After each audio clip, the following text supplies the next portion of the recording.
কেঁচো খুঁড়তে গিয়ে কেউটে নাকি অন্য কিছু? দিল্লি হাইকোর্টের বিচারপতি যশবন্ত বর্মার বাংলো থেকে প্রচুর পরিমাণে টাকা উদ্ধারের যে অভিযোগ সামনে আসছে তার নেপথ্যে কি রয়েছে? দেশ জুড়ে এখন এটাই প্রশ্ন। আইনজ্ঞদের বক্তব্য, গোটা বিতর্কে দ্রুত নিষ্পত্তি হওয়া উচিত, সত্য সামনে আসা উচিত। তার কারণ যশবন্ত বর্মা কোনো সাধারণ ব্যক্তি নন, দিল্লি হাইকোর্টের বিচারপতি।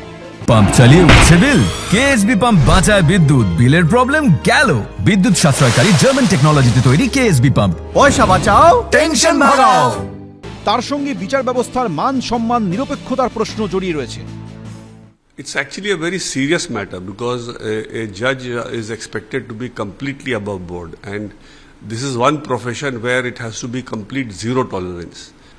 So I think transfer is no solution in such a matter. He has to be asked to resign. The issue of corruption within the judiciary is a very serious issue, and this is not something that has been articulated by senior counsel and lawyers in this country for the first time. It's been going on for years and public statements have been made. So I think that it's time for the Supreme Court to start looking at issues of how the appointment process should take place. 14 March অর্থাৎ দোলের দিন দিল্লি হাইকোর্টের second senior most বিচারপতি যশবন্ত বর্মার বাংলোয় রাত 11:35 আগুন লাগে। বিচারপতি বর্মা তখন বাড়িতে ছিলেন না।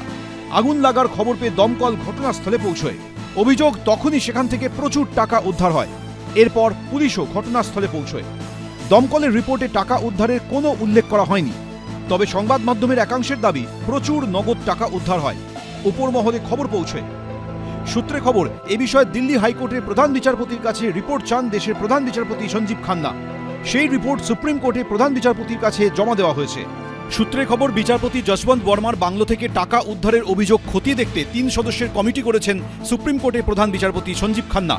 কমিটিতে রয়েছেন পাঞ্জাব ও হরিয়ানা হাইকোর্টের প্রধান বিচারপতি শিল নাগু, হিমাচল প্রদেশ হাইকোর্টের প্রধান বিচারপতি GS সন্ধাওয়ালিয়া এবং কর্ণাটক হাইকোর্টের বিচারপতি অনু শিভারামন।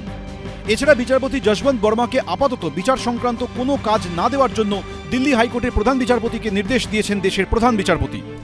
बहुत सारे इश्यूज हैं which will have to be discussed. We would also like the Law Minister of India to come and make a statement about this in Parliament.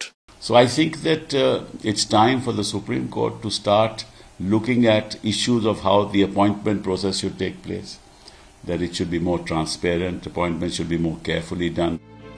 বিচারপতির বাড়ি থেকে টাকা উদ্ধারের অভিযোগ সামনে আসার পর পূর্ণাঙ্গ তদন্তের দাবি জানিয়েছে কংগ্রেস। সেই সঙ্গে কেন্দ্রীয় এজেন্সি সিবিআই এবং ইডিকেও কটাক্ষ করেছে তারা।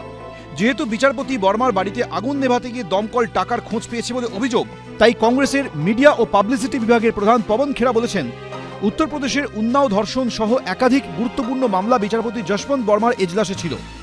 বিচার ব্যবস্থার প্রতি দেশের আস্থা অটুট রাখতে এটা খুঁজে বার করা উচিত, এই টাকা কার এবং কেন টাকা দেওয়া হয়েছিল। ইডি এবং সিবিআই এর থেকে দেখছি দমকল ভালো কাজ করছে। এদিকে বিজেপির আইটি সেলের প্রধান অমিত মালব্য আবার সোশ্যাল মিডিয়ায় ইঙ্গিতপূর্ণ পোস্ট করে বলেছেন, দিল্লি হাইকোর্টের বিচারপতি যশবন্ত বর্মা শিবু সোরেনের বিরুদ্ধে দুর্নীতি তদন্ত আটকে দিয়েছিলেন। देखिए, उस पर सीजेआई ने भी अपनी टिप्पणी दी है। टिप्पणी मतलब डिसीजंस लिए हैं।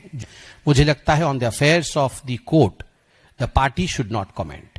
বিচারপতির বাড়ি থেকে টাকা উদ্ধারের অভিযোগ সামনে আসার পর বিষয়টি রাজ্যসভায় তোলেন কংগ্রেস সাংসদ জয়রাম রমেশ। এখন দেখার এ বিষয়ে সুপ্রিম কোর্ট শেষ পর্যন্ত কি পদক্ষেপ করে। নরেন্দ্র মোদী সরকার মুখ খোলে কিনা। এবিপি আনন্দ।